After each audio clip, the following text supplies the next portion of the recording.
Hello friends, வணக்கம் and welcome back to Critics Moon. இன்னைக்கு நம்ம எந்த மூவியோட ரிவ்யூ பார்க்க போறோம்னு கேட்டீங்கன்னா லவ் மேரேஜ் 2025ல தமிழ்ல ரிலீஸ் ஆயிருக்க feel good romantical drama movie. இந்த மூவில விக்ரம் பிரபு மீனாட்சி ஏகப்பட்ட பேர் நடிச்சிருக்காங்க. சிம்பிளான ஒன் லைன் ஸ்டோரி என்னன்னு கேட்டீங்கன்னா, நம்ம கதையோட ஹீரோக்கு 33 வயசாகியும் கல்யாணம் ஆகாம மதுரையில இருந்து கோபிச்செட்டிப்பாளையத்துக்கு பொண்ணு பார்க்க போறாங்க. பொண்ணு பார்க்க போன இடத்துல நிச்சயத்தை பண்ணி முடிச்சிடலான்னு சொல்லி பேசி முடிச்சு இருந்து சாப்பிட்டு முடிச்சு சந்தோஷமா இருக்க நேரத்துல லாக்டவுன் போட்டு அவங்க பஸ் எடுத்துட்டு கிளம்ப முடியாம அதே வீட்டுல மாட்டிக்கிட்டு குடும்பத்தோட அங்கேயே தங்கலான்னு சொல்லி முடிவு எடுக்கும் போது அங்க நடக்கக்கூடிய சம்பவங்கள் என்ன, ஹீரோக்கு பார்த்து பேசி நிச்சயம் பண்ணி வச்ச பொண்ணு ஓடி போக அந்த வீட்டுல நடக்கக்கூடிய காதல் காமெடி கலாட்டா, அதுக்கப்புறம் ஹீரோக்கு கல்யாணம் ஆச்சா இல்லையாங்கிறத சவால் விட்டு டைரக்டர் சம்பவம் பண்ணி இருக்கக்கூடிய ஒரு ரொமான்டிக்கல் ஃபீல் குட் டிராமா மூவி தான் இந்த லவ் மேரேஜ். பெர்ஃபார்மன்ஸ்ல குறை சொல்ல முடியாத அளவுக்கு எல்லாருமே சூப்பரா இம்பாக்ட்ஃபுல்லா செம்மையா நடிச்சிருந்தாலும் நம்ம கதையோட ஹீரோ விக்ரம் பிரபு இன்னசென்ட்டா அவரோட சாஃப்டான பெர்ஃபார்மன்ஸ்ல எல்லாரையுமே ஈஸியா இம்ப்ரெஸ் பண்ணிருக்காரு.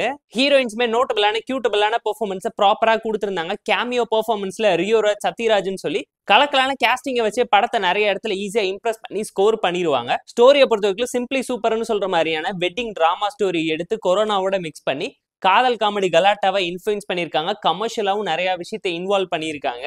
படத்தோட ஃபர்ஸ்ட் ஹாஃப்ல காமெடி 80% மேல ஒர்க் அவுட் ஆகி ஃபர்ஸ்ட் ஹாஃப் சூப்பரா தாங்கி பிடிச்ச ஒரு சூப்பரான ஃபீல் என்கேஜிங்கா பிரசென்ட் பண்ண வச்சாலும் செகண்ட் ஹாஃப்ல எமோஷனலா சில விஷயத்த போல்டா நல்லா பேசியிருக்காங்க. 33 வயசு ஆகி ஒரு பையனுக்கு கல்யாணம் ஆகாம இருக்கிறத தாண்டி பொண்ணுங்களுக்கு தான் ஜாதக பிரச்சனை ராசி பிரச்சனைன்னு சொல்லி எவ்வளவோ புறணி பேச வாழ்க்கையை கெடுக்கிற இந்த காலத்துல ஆம்பளை பசங்களுக்குமே பொண்ணு கிடைக்காம ஜோசியம் பார்த்து ஜாதகம் பார்த்து ராசி சரியில்லைன்னு குத்தம் கண்டுபிடிச்சு எப்படி எல்லாம் குத்தி காட்டுறாங்க. காதலிச்சவங்க கல்யாணம் பண்ணிக்கிறதுக்காக எவ்வளவு கஷ்டப்படுறாங்க, ஜாதியை வச்சு எப்படி பிரிச்சு பேசுறாங்க, ஜாதி மாத்தி கல்யாணம் பண்ற சூட்சமத்தையும் அழகாவே இந்த படத்துல ஹேண்டில் பண்ணிருக்காங்கிறது கண்டிப்பா இந்த படம் பார்க்கும் உங்களால தெரிஞ்சுக்க முடியும். ஃபீல் குட் ஃபேமிலி டிராமாவை குறை வைக்க முடியாத அளவுக்கு அருள் ஜோஸ் ரிலேட்டிவா வந்து பண்ணக்கூடிய சில கலாட்டா நம்மளோட ரிலேட்டிவ்ஸை ஞாபகப்படுத்துற மாதிரி பயங்கர ராவாவும் ரியலிஸ்டிக்காவும் என்ஜாயபிளா இருந்துச்சு. படம் டெக்னிக்கலா நீட்டா கலர்ஃபுல்லா சூப்பரா இருந்துச்சு. பேக்ரவுண்ட் ஸ்கோரிங் சினிமாகிராஃபின்னு சொல்லி எல்லாத்தையுமே பார்த்து ப்ராப்பரா பண்ணியிருந்தாங்க. சாங்ஸ் ரிலேட்டபிளா என்ஜாயபிளா வைபை கிரியேட் பண்ற மெட்டீரியலா தான் உங்களை கண்டிப்பா ஃபீல் பண்ண வைப்பாங்க. டூரிஸ்ட் ஃபேமிலிக்கு அப்புறம் ஃபேமிலி அண்ட் ஃப்ரெண்ட்ஸ் கூட பார்த்து என்ஜாய் பண்ற மாதிரியான ஒரு நல்ல மூவியா தான் இந்த படம் வந்திருக்கு.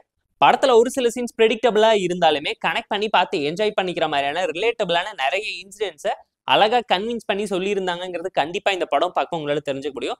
90s கிட்ஸா இருந்தீங்கன்னா கண்டிப்பா இந்த படத்தை செலிப்ரேட் பண்ணுவீங்க. ஏன்னா இந்த ஜென்ரேஷன்ல கல்யாணங்கிறது மத்தவங்களுக்காக பண்றது கிடையாது. நமக்கு பிடிச்சவங்களை நம்ம கூட லைஃப் லாங் வரப்போறவங்களை எப்படி பாத்துக்கணும், எந்த மாதிரி கல்யாணம் பண்ணணுங்கிறத அழகா சொல்லியிருக்காங்க. காதல் இல்லாத கல்யாணம் சாம்பார் சாதம் மாதிரிதாங்கிறது இந்த படம் பார்க்கும்போது நீங்களே நோட் பண்ணுவீங்க. ஏன்னா இந்த படத்தோட கிளைமேக்ஸ்ல சுபம்னு போட்டு எண்டு கார்டு போடும் போது கண்டிப்பா உங்க மனசுலயே ஒரு நல்ல ஹாப்பியான சாட்டிஸ்பாக்சன் ஃபீல் வர அளவுக்கு படத்தை நல்லாவே ஃபீல் பண்ணி எடுத்து பிரசென்ட் பண்ணிருக்காங்க. குடிச்சா கோவம் வரும்னு சொல்லிட்டு குடிச்சிட்டு ஃபீல் பண்ற சீனை நல்லாவே படத்துல ஹேண்டில் பண்ணிருக்காங்க. படத்துல ஒரு சில ஃப்ளாஸ் இருந்தாலும் ஃப்ளோ எந்த இடத்துல அஃபெக்ட் பண்ணல. ஃபேமிலி அண்ட் ஃப்ரெண்ட்ஸ் கூட பார்த்து என்ஜாய் பண்ற மாதிரியான ஒரு ஃபீல் குட் ஃபேமிலி டிராமா மூவின்னு தான் நான் உங்களுக்கு சஜஸ்ட் பண்றேன். இந்த லவ் மேரேஜ் மூவிக்கு நாம தரக்கூடிய ரேட்டிங் எவ்வளோன்னு கேட்டீங்கன்னா 7/10. இந்த வீடியோ உங்களுக்கு பிடிச்சிருந்தா லைக் பண்ணி, கமெண்ட், ஷேர் பண்ணி, சப்ஸ்கிரைப் பண்ணி சப்போர்ட் பண்ணி. இந்த வீடியோ பிடிக்கலாம் மறக்காம டிஸ்லைக் ஆச்சு கமெண்ட் பண்ணி நம்ம டெலிகிராம் லிங்க் டிஸ்கிரிப்ஷன்ல இருக்கு. ஜாயின் பண்ணிக்கோங்க. டெய்லியும் அப்டேட்ஸ் உங்களுக்கு வந்துடும். Tata bye, see you, love you all.